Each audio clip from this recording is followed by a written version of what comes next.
Conversations across time. Conversations across time.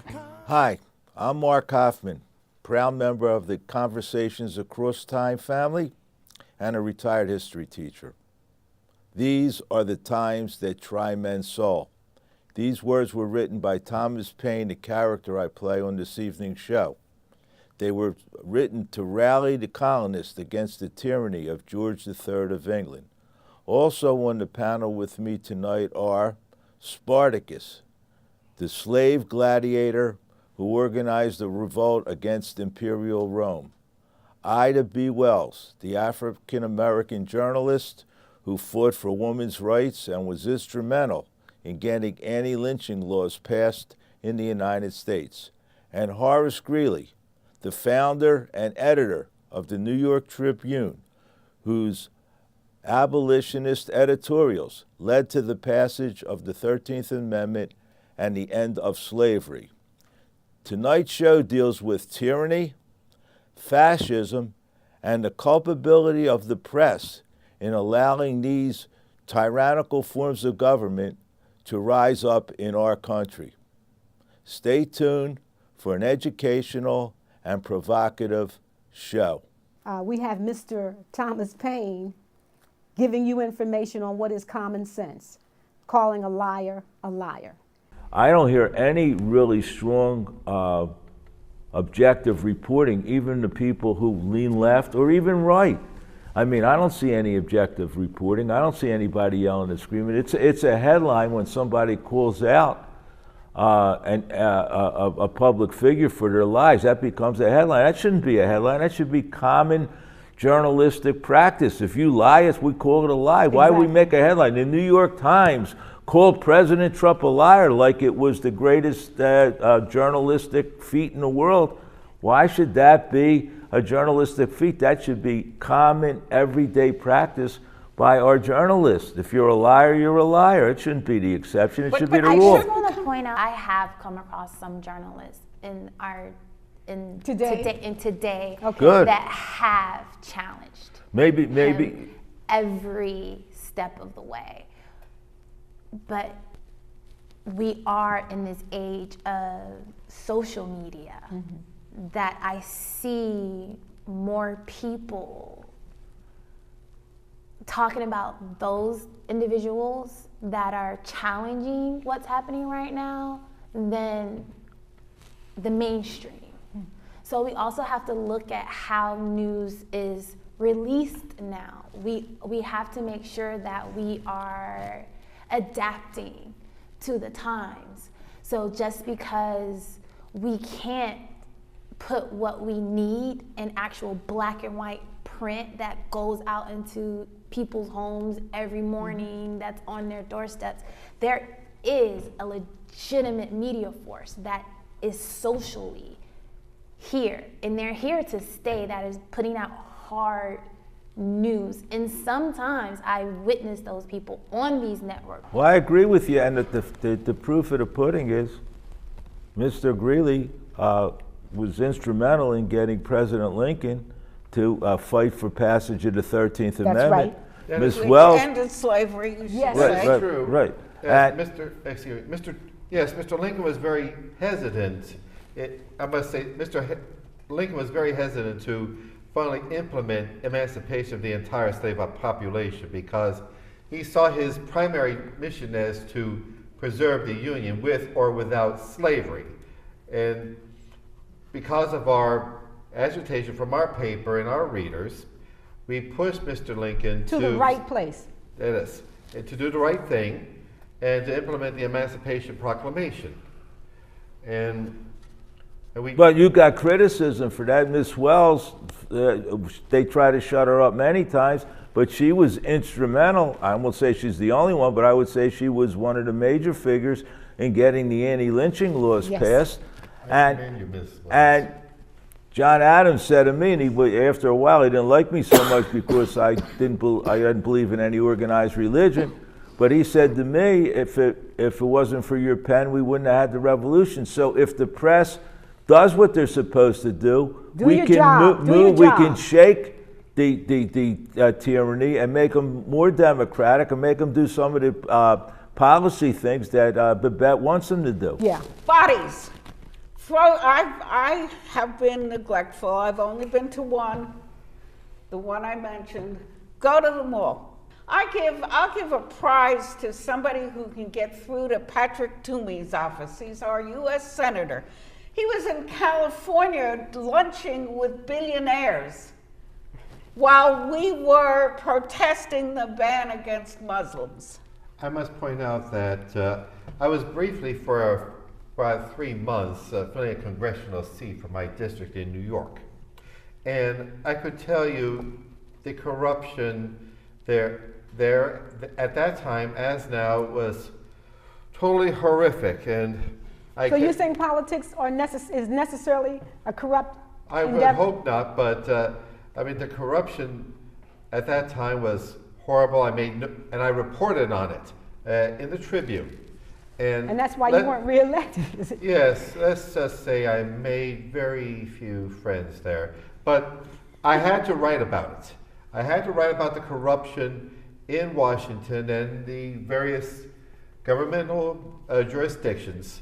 And we have to air that out, and along with putting pressure, asserting ourselves on these elected officials to truly represent we the people. I'll tell you what, we have put the board up for how you get in touch with your senators and representatives of Congress, your congressional representatives, and we're asking that our audience, not just you, but you get other people that you know to call and ask for something specific. I mean, call, write a letter, email, do whatever you do, but the elected officials have to know that we're holding them accountable. The press has to know that we are holding them accountable because Show up at their home offices. You don't have to go to D.C. Every person in Has a local office. Pennsylvania who serves in Washington, D.C. or serves in Harrisburg in state government has a local office. At the point that we're taping this now, there's Toomey Tuesdays. People go to his office, he's never there. If he's there, he never talks to anybody. We need a crowd that surrounds the whole block every Tuesday with signs that say, ho, ho, hey, hey, you know? Or hey, hey, ho, ho, Patrick Toomey has to go. Mr. Greeley, but you broke with the Republican Party, and didn't you run for president as a liberal Republican? Yes, I did. And there was such a thing as that time as a liberal Republican. We advocated the various reforms, We now call movements. them Democrats. And we also protested the corruption that was rampant in the Grant administration. In the same Republican Party that I helped to form. And it distressed me that the Republican Party, the party of Abraham Lincoln, the great emancipator, is now the party that is starting to celebrate Jefferson Davis and the Confederacy. And let us seriously discuss our political options. I changed my party. I was originally started in the Whig Party, then I helped to form the Republican Party. I ran for president in the Liberal Republican Party, and we should seriously consider our political options. Is one party going to sticking with this one party which is not doing a very effective job in representing the people? Should we stick with it, or maybe consider our own party, another party, an alternative? We must weigh our alternatives seriously. Well, I think we need to have discussions across a very great band of issues. For instance, after the debacle between Bush and Gore, there was sort of talk about, well, it's time to end the Electoral College. I will concur And with then that. we all forgot about it. And now look what we have. We have a man who was elected minus almost 3 million votes. He's 3 million votes in the hole because we did not change the Electoral College when we should have. And the way it's set up is it influences it magnifies the influence of rural people. As I see it, and I look at the tyranny of George III, and that's why I wrote my pamphlets, before we can accomplish anything for the downtrodden or the poor people that voted for the current president, we have to stymie them from taking control in the dictatorial or fascist manner of our government. Because if we don't stop that, Okay, but one way, I think, is to say, what are you doing that's really going to help your voters? We keep talking. We have to keep asking for that answer.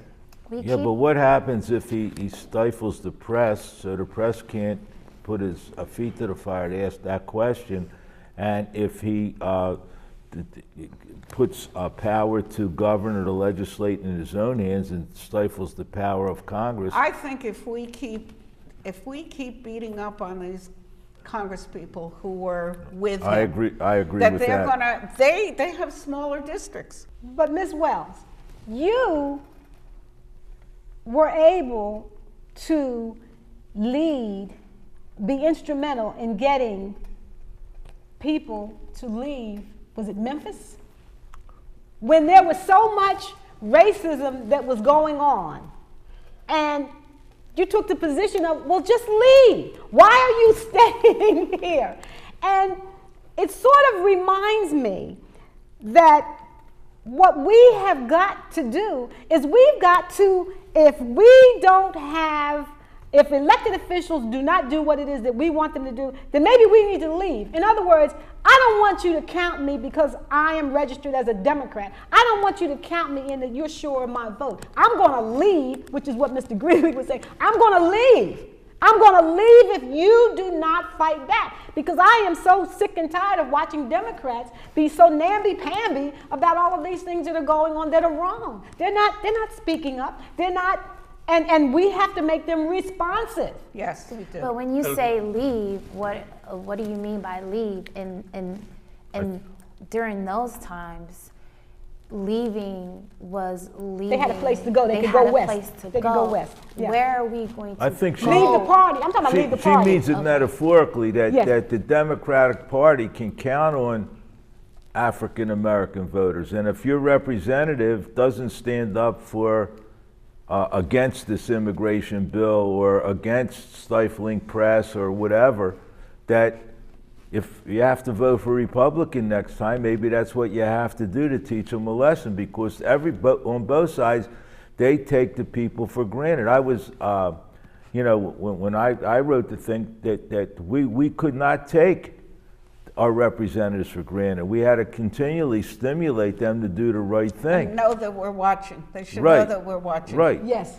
And yes. and that's And our Democratic people in Congress here, all of them boycotted the inauguration, and most of them showed up at the demonstration. yes. Yes, I So must- they know we're watching them, Right. and they're responding quite as they should. And that can happen.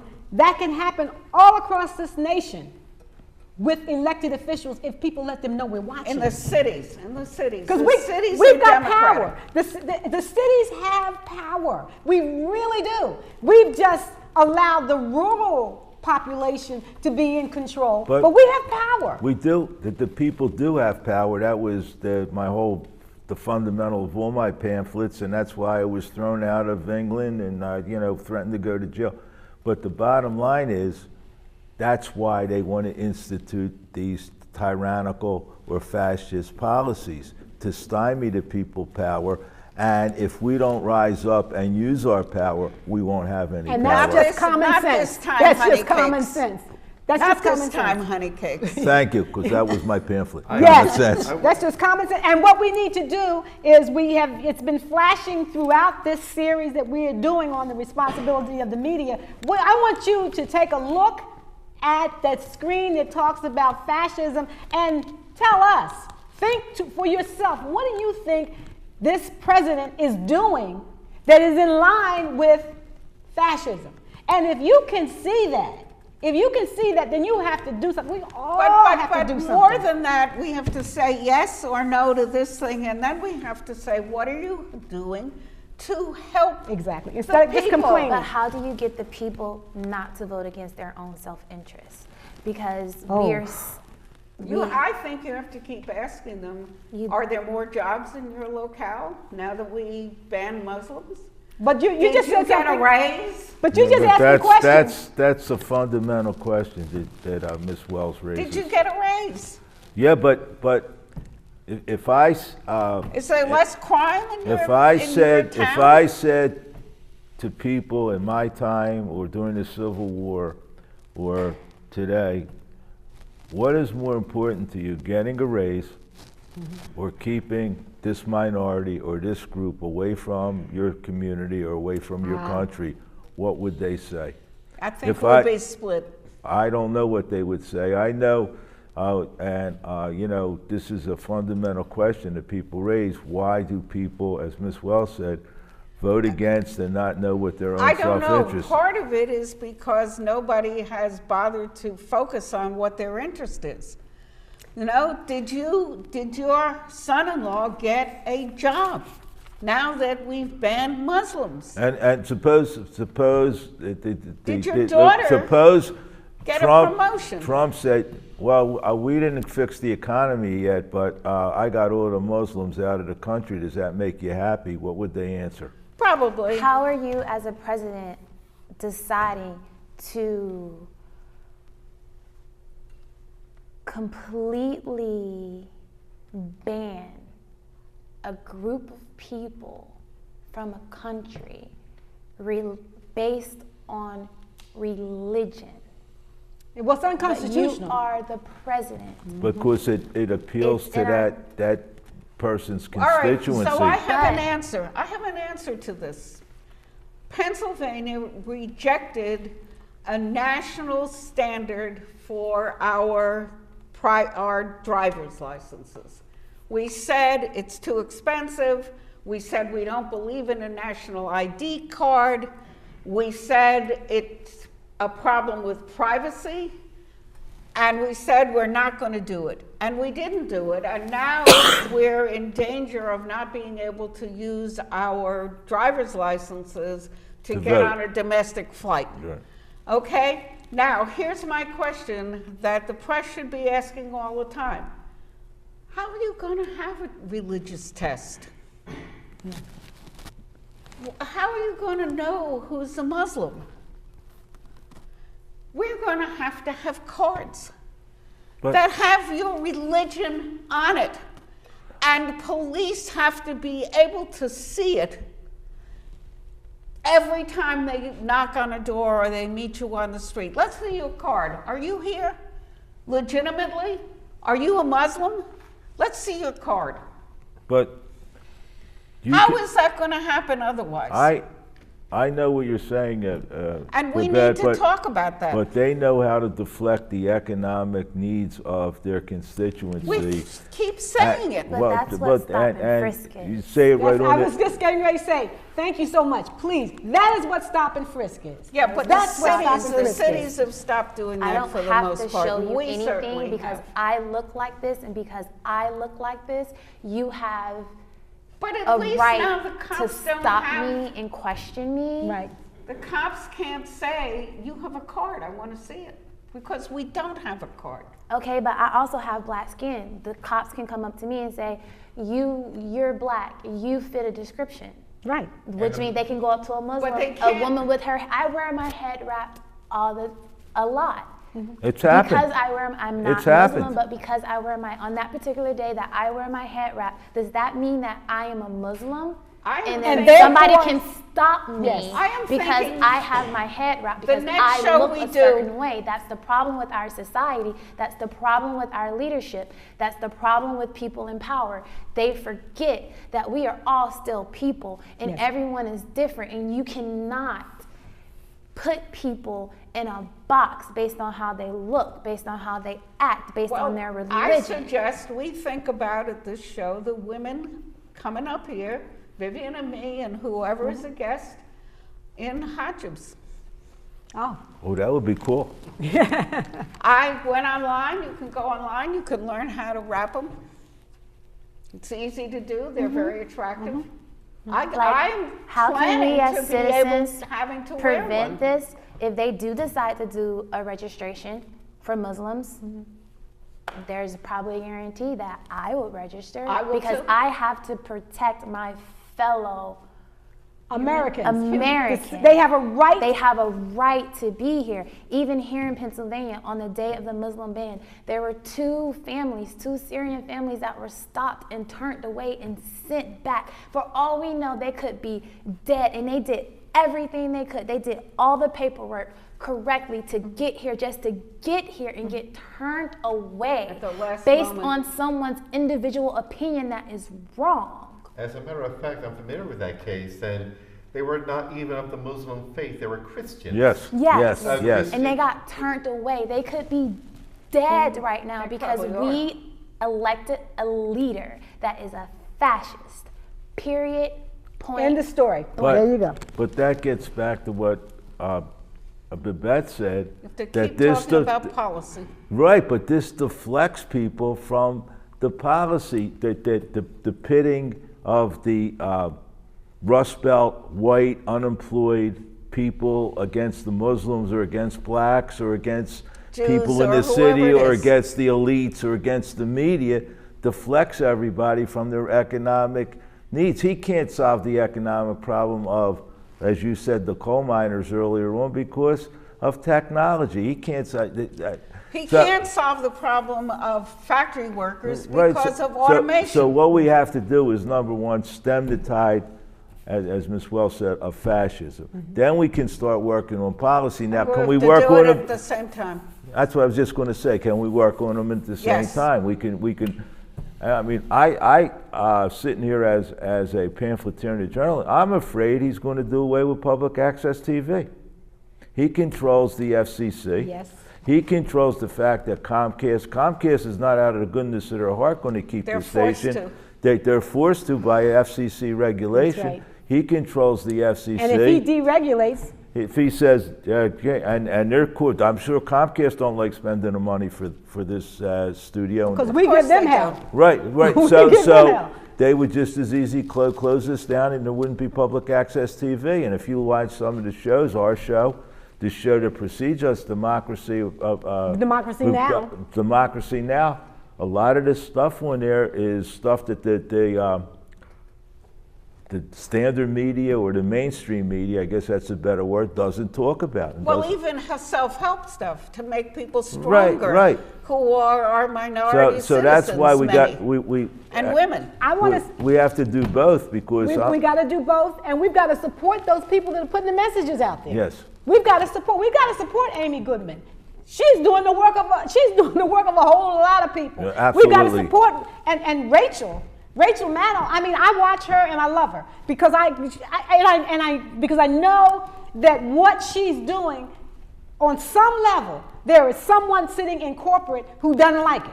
But she's doing it anyway. But and that's what we all have to do. She's great, but she's a lot stronger on social media than she is on her show. Okay. And Yes. she's strong on her show. Right, but they stymie a lot of stuff on her show. Yes, and I would give a commendation to one gentleman, Mr. Keith Olbermann, Oh. which to me he shows the total urgency of the issues that this country faces, as thoroughly as does Mr. Edward R. Murrow. Such voices must be heard. But Keith Olbermann, that's so interesting. Keith Olbermann, MSNBC, when they pulled the plug on Keith Olbermann, I remember saying, what the hell is going on? And Yeah. that's been how many years that he's been off of MSNBC? Long time, because then he went back to sports on ESPN, but he has a show on YouTube. It's called The Resistance. Yes, and I've seen it. it's a series, and it's some of the top flight journalism. It's factual, and that's the kind of I agree with Mr. Greeley. That's the kind of reporting we need, and some network ought to have the. So we should put up when you can get that and how you get And- it. and You, we'll well, put you that- just go on. You just can go on YouTube and put Resistance Keith Olbermann, and there's I think now there's 25 episodes, and you just click it on. I mean, just to go There's a bunch of YouTube people. Resistance. Yeah, of course. Keith And Olbermann. I'm And- sure There's we're the Young overlooking. Turks. And right, the Young Turks and some of the late night shows. Trevor Noah and those people. Trevor Noah is on it. But that's He's on not, it. they're all not the mainstream media. We Yes. need one network to have the guts to put somebody like that in the middle. The problem with the comedians, I think, is that the audience laughs and then they feel like, oh, we did something because we made fun of them. But they didn't do anything. But let me ask you that's this. true. You said we need, and this is a direct challenge to the networks. Do any of you have the Keanu. nerve? I was saying, okay, please. Do any of you have the cojones? Am I pronouncing it right? Yeah, Does one network, Tubes, say tubes. does one network have the audacity to challenge what is going on, to put someone on the air that's telling the truth, mainstream media that people can watch? Because if you don't have cable, you can't get some of these people that we're talking about. Right, who says, who's being helped? Who's being helped by a Muslim ban? Is your job better? Is it safer in your city, in your little town? Is your little town, the young people still fleeing? Mm-hmm. Who's getting helped? But Are you being helped? These are the same people that oppose equality for the LBG community. Oh my God. And Yes and people no. said the same thing. You could say to that Yes person, and no. you could say to that person, because a gay people got married 4 blocks from you, how does that affect your job? How does it affect your income? How does it affect your chance to get a raise? It doesn't in any way, and they'll still be opposed to it. I just don't really, having traveled around a lot in Pennsylvania and having represented one great district, which is Center City, for 28 years, I think Pennsylvanians, at least, they are conservative, which means to me that they're very slow to take on the new. They want to analyze everything. But I don't think that fundamentally Pennsylvanians are unfair. I think they want the same as we do. They want justice, and they want peace, and they want opportunities for their children. I have a question. And gun owners have told me that, hunters have told me that, farmers have told me that. Question. We keep focusing on the Muslim ban, and one of the things that you've said at least twice now is the Muslim ban. How has the Muslim ban helped you and your family? My question is, how has the Muslim ban done anything for our country except for Make us carry cards. Dividing us. even more? Because this goes back to the media, because we're reporting, they're consistently reporting on the Muslim ban. They've discussed why there's a Muslim ban. The president said, because of Muslims, if it wasn't for a Muslim, this mass shooting would not have happened. So is the next ban going to be Christian white men? Because the last time I checked, the last couple of mass shootings that happened on American soil were Christian white men or men born right here. Homegrown. Are we going to talk about that? Yeah, that is something, and I want. This has been a very interesting series for us, and I am so grateful for all of the passion that we feel as citizens that we're attacking these issues, and I want us to take this up again, because we certainly cannot leave this where it is. But we are going to put some numbers up, phone calls that we want the audience to be making. We want you to get your friends to make those phone calls. Put them on Facebook. Put them on Facebook. Whatever it is that you do. Tweet them. Put all of that information out there so that you can start calling. You can start calling Congress. You can start calling representatives. You can start writing them. You can start going to their offices. Disruption is what we need to do. So I thank you, Mr. Thomas Paine. I thank you, Ms. Wells. I thank you, Mr. Greeley. And as always, I thank you, Babette. But let's get busy. And we challenge the audience to get busy, and we challenge the media to get busy. Do your damn job. And this is Conversations Across Time, where we are not trying to tell you what to think. We're just trying to make sure you are thinking. Conversations across time. Conversations across time. Conversations across time. Conversations across time. Conversations across time.